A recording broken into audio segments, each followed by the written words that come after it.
आज मैं आपको रमा एकादशी के बारे में बताऊंगी, जिसे रंभा एकादशी भी कहा जाता है। कार्तिक माह की कृष्ण पक्ष की यह पहली एकादशी होती है। यह व्रत विशेष रूप से भगवान विष्णु और देवी लक्ष्मी को समर्पित होता है। शास्त्रों में कहा गया है कि इस दिन व्रत करने से पाप नष्ट होते हैं और भक्त को परम मोक्ष की प्राप्ति होती है। तो मैं आपको रमा एकादशी की कथा सुनाऊंगी। आप ध्यानपूर्वक होके सुने कि इस कथा में क्या है। एक समय धर्मराज युधिष्ठिर कहने लगे कि हे भगवान, कार्तिक मास की कृष्ण एकादशी का क्या नाम है, इसकी क्या विधि है, सो आप हमें विस्तार पूर्वक बताइए। श्री कृष्ण भगवान जी कहने लगे कि कार्तिक कृष्ण पक्ष की एकादशी का नाम रमा है। यह बड़े बड़े पापों को नाश करने वाली है। इसका महत्व मैं तुम्हें कहता हूँ, ध्यानपूर्वक सुनो। प्राचीन काल में मुचकुंद नाम का एक राजा था। उसकी इंद्र के साथ मित्रता थी। यह राजा बहुत धर्मात्मा और विष्णु भक्त और न्याय के साथ राज्य करता था। उसकी एक कन्या थी जिसका नाम चंद्रभागा था। उस कन्या का विवाह चंद्रसेन के पुत्र सोवन के साथ हुआ था। एक समय जब सोवन ससुराल आया, उन्हीं दिनों पुण्यदायिनी रमा एकादशी भी आने वाली थी।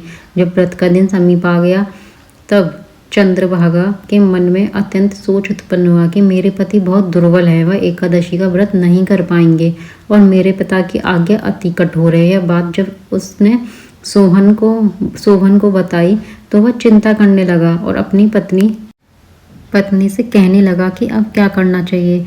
मैं किसी प्रकार की भी भूख सहन नहीं कर सकूंगा। कोई ऐसा उपाय बताओ कि जिससे मेरे प्राण बच सकें, अन्यथा मेरे प्राण अवश्य चले जाएंगे। चंद्रभागा बोलती है, हे स्वामी, मेरे पिता के राज्य में एकादशी के दिन कोई भी भोजन नहीं करता। यहाँ तक कि पशु पक्षी भी अन्न जल आदि ग्रहण नहीं कर सकते। फिर मनुष्य का तो कहना ही क्या है। यदि आप भोजन करना चाहते हैं तो किसी दूसरे स्थान पर चले जाइए, क्योंकि यदि आप यहाँ रहोगे तो आपको अवश्य ही व्रत करना पड़ेगा। ऐसा सुनकर सोवन कहने लगा कि मैं अवश्य व्रत करूँगा, जो भाग्य में होगा वो हो जाएगा। इस प्रकार से विचार कर सोवन ने व्रत रख लिया और भूख और प्यास से परेशान होने लगा।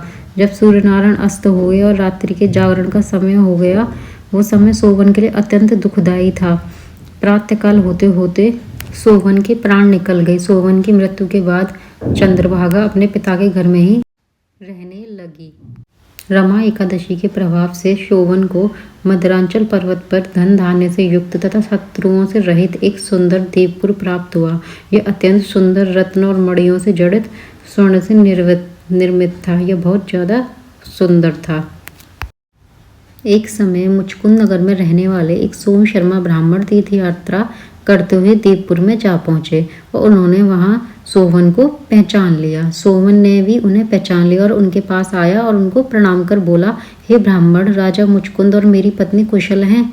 तो ब्राह्मण जी बोले, नगर में सब प्रकार से कुशलता और मंगलता है, परंतु हे राजन, हमें आश्चर्य हो रहा है कि आप अपना वृत्तांत कहिए। ऐसा सुंदर नगर जो न कभी देखा न सुना, आपको कैसे प्राप्त हुआ?